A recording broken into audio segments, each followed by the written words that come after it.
نحمدہ و نصلی علی رسول الکریم بسم اللہ الرحمن الرحیم رب اشرح لی صدری ویسر لی امری واحلل عقدۃ من لسانی یفقہوا قولی صدق اللہ العظیم۔ معزز خواتین حضرات، آج انتہائی دکھ اور کرب کے عالم میں ہوں۔ آج بات صرف پاکستان نہیں، مسلم امہ کی 1400 سالہ تاریخ کے اندر پہلا فیصلہ آیا ہے کہ جس نے پاکستان کے اندر اور اسلامی تاریخ کے اندر حرمت نکاح اور خاندانی زندگی کے تار پوت پہ گھیر کے رکھتی ہے۔ انسانی تاریخ تو شاید ایسے واقعات ہوں، لیکن مسلمانوں کی تاریخ کے اندر خاندان کی عزت اچھالنا اور گھروں میں جھانکنا اور لوگوں کو ذلیل و رسوا کرنا صرف اس بنیاد کے اوپر کہ وہ دونوں میاں بیوی ہیں، آج تک اس کا کوئی تصور نہیں پایا جاتا۔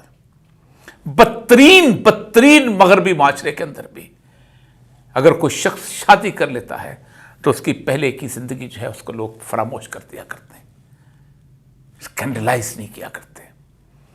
پاکستان کی سیاست اور اس کے اندر ان تمام مذہبی سیاست کے ساتھ یہ المیہ واقعہ ہو چکا ہے کہ گزشتہ تقریباً 2 سال کے اندر ایک شادی شدہ جوڑے کی ذاتی زندگی کو بازار کے اندر اچھالا گیا۔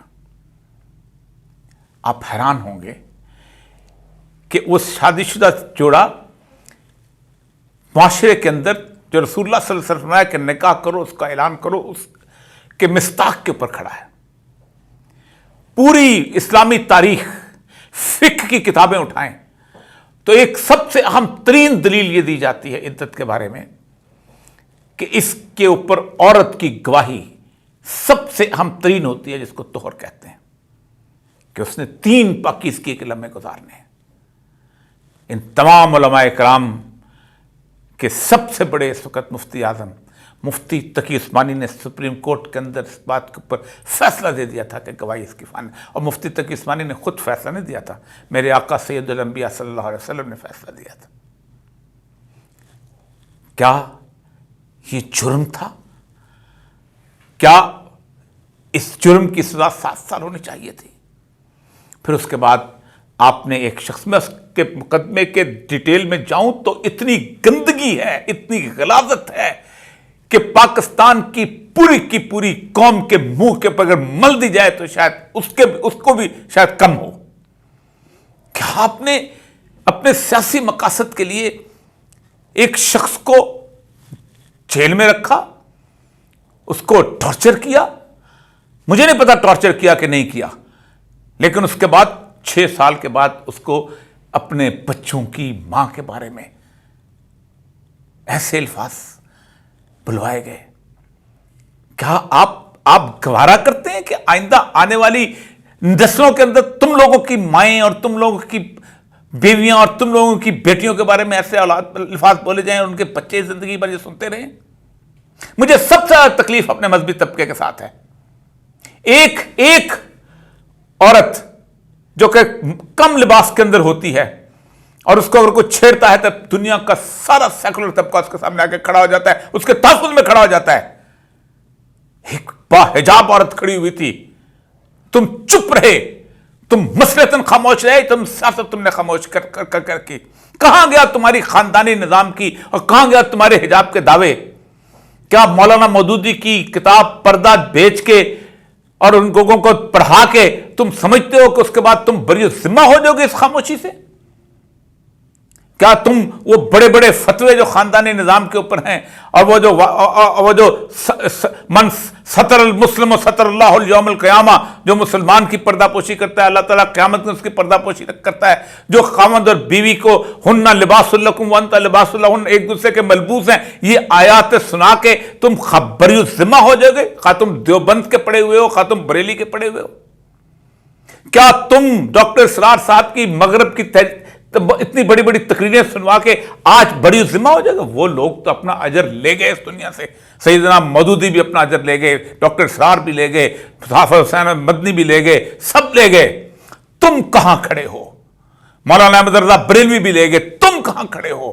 تم نے بدترین خاموشی اختیار کی۔ تم سے تو وہ ترکی کے وہ لوگ اچھے تھے۔ طیب اردگان کی بیوی نے جب حجاب لینا شروع کیا تو اس وقت لوگوں نے شور مچایا، پارلیمنٹ نے قرارداد پاس کی کہ عورتیں جو ہیں پارلیمنٹ کی رکن ہو سکتی ہیں لیکن حجاب نہیں لینے دیں گے. اس نے اس حجاب کی کیفیت کو اٹھا کے اس نے الیکشن لڑا اور جیتا, اور پھر اس نے اس کو بدلا. تم کیا سمجھتے ہو بشرا کے خلاف, عمران خان کی بیوی کے خلاف یہ سارا محاذ کیا ایک صرف چند ان لوگوں کا بنا ہے؟ پوری سیکولر لابی 6 سال سے کیوں ان کے منہ پہ تماچا تھا کہ وزیر اعظم کی بیوی جو ہے مکمل نقاب کے اندر جاتی ہے. تم نے ذاتی کردار اچھالنے شروع کیے, اس کے خلاف کچھ نہیں ملا تو آپ نے یہ صورتحال پیش کی. میں توشہ خانے کے معاملے کے اندر تو بالکل اور معاملہ ہی ایسا ہے کہ جس کے اندر ایک وزیر اعظم کو تحفے ملتے ہیں اور اس کی سزا جو ہے اس کی ساتھ بیوی کو بھی دے دی جاتی ہے. اس کو چھوڑ دیں توشہ خانے میں دیں اس کو کسی, لیکن تم نے خاندان کے نظام کا مذاق اڑایا اس ملک کے اندر. اتنی موٹی موٹی کتابیں لکھتے ہو, اتنے موٹے موٹے سیمینار بناتے ہو خاندانی نظام کے اوپر, اتنے موٹی موٹی عورت کی عزت کے اوپر حیا مارچ کرتے ہو, اور پھر پاکستان کے اندر جتنی بھی ہیومن رائٹس کی تنظیمیں, وومن رائٹس کی تنظیمیں کیا ہیں, کہاں ہیں؟ خاموش. اس کا مطلب یہ ہے کہ تم سب کا کوئی اصول نہیں ہے, تم سب کا کوئی خاندان نہیں ہے, تم سب کے ہاں کوئی عزت و ناموس کی حیثیت نہیں ہے. میں بہت تکلیف میں ہوں. میں نے 50 سال آپ لوگوں کے ساتھ گزارے ہیں, میں نے جیلیں کاٹی ہیں, میں نے عورت کی عزت, حرمت اور وقار کے لیے مدتوں گفتگو کی ہے, اور میں سمجھتا ہوں کہ بیوی بیٹی اگر ابو جہل کی بھی ہو تو قابل عزت ہے. آپ کیا بات کرتے ہیں؟ کس رسول کے پیروکار ہو تم؟ کس سید الانبیاء صلی اللہ علیہ وسلم کے پیروکار ہو کہ یہودی عورت کے جنازے کے اوپر بھی آپ کھڑے ہو جاتے تھے؟ تم لوگوں نے پاکستان, تم لوگ اس پاکستان میں عذاب کی دعوت ہو. میں تم لوگوں نے پاکستان کے ان لاکھوں مولویوں کی عزت تباہ برباد کی ہے کہ جو پورے کے پورے پاکستان کے اندر کچی مسجدوں میں بیٹھے ہوئے ہیں, صبح ٹھنڈے پانی سے وضو کرتے ہیں, اذان دیتے ہیں اور اس کے بعد نماز پڑھاتے ہیں اور سوکھی روٹی کھاتے ہیں اور اس دین کے علمبردار ہیں. لیکن تم چند لوگ جنہوں نے اس پورے کے پورے سسٹم کو یرغمال بنا کے رکھا ہوا ہے, تم کیوں خاموش ہو؟ اس لیے کہ تم سمجھتے ہو کہ تم الیکشن جیت کے تم اس ملک کے اندر تبدیلی لے کے, تم کہاں تبدیلی لا سکتے ہو؟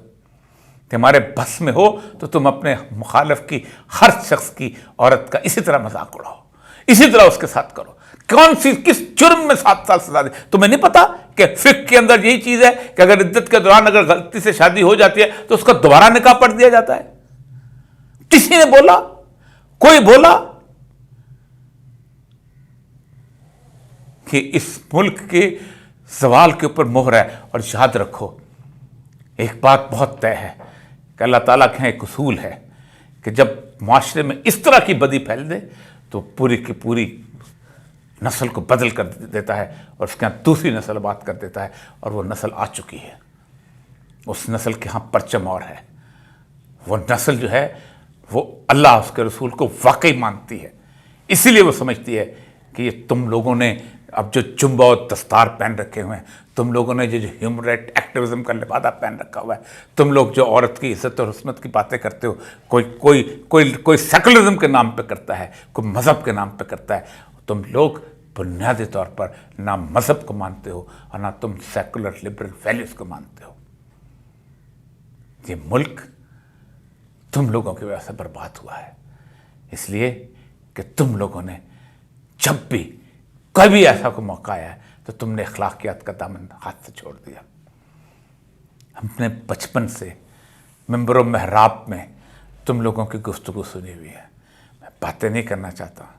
تم جب ایک مذہب ایک فرقے کا بندہ دوسرے فرقے کے بارے میں گفتگو کرتا ہے تو ان کی بیٹیوں اور بہوؤں تک پہنچتا ہے. میں آج بھی مولانا غلام غوث ہزاروی کی وہ بچپن کی تقریریں یاد کرتا ہوں تو کانپ اٹھتا ہوں کہ جو مولانا مودودی کی بیٹیوں اور مولانا مودودی کے مریم جمیلہ کے ساتھ تعلقات کے اوپر مزے لے کے گفتگو کیا کرتا تھا, اور ہم آج بھی اسے رحمۃ اللہ علیہ کہتے ہیں. اور مولانا مفتی محمود صاحب کے جلسے کے سامنے کیا کرتا. میں اور بڑے لوگوں کی مثالیں دیتا ہوں, لیکن کیونکہ میری میموری کے اندر ایک چیز محفوظ ہو چکی ہے جو مجھے چیخ کے بتاتی ہے. تم لوگوں نے تو وہ گالیاں ایجاد کی ہیں اس ملک کے اندر کہ جو گالیاں پاکستان میں کسی اور کی ڈکشنری میں موجود نہیں. کسی کو تم ولد الزنا کہتے ہو, کسی کو تم نطفہ تہنا تحقیق کہتے ہو. تمہاری گفتگو سے جس طرح تلذذ برستا ہے, مجھے بہت تکلیف ہے. میں سمجھتا ہوں کہ آج بھی اس وقت ہے, آج کھڑے ہو کے اس فیصلے کے خلاف کہو کہ یہ نہ اللہ کے اس قوانین کے مطابق ہے, نہ رسول اللہ کی سنت کے مطابق ہے, نہ ہماری فقہ کے مطابق ہے. ورنہ یاد رکھو, یہ عدتوں کے اور یہ نکاحوں کے بکھیرے کھلنے لگے تو پاکستان میں کسی کی عزت محفوظ نہیں رہے گی, نہ بڑے بڑے سیاستدانوں کی, نہ بڑے بڑے جبہ و دستار والوں کی, اور نہ بڑے بڑے علماء کی, اور نہ ہی ہیومن رائٹ ایکٹیوسٹ کی. وآخر دعوانا الحمد للہ رب العالمین.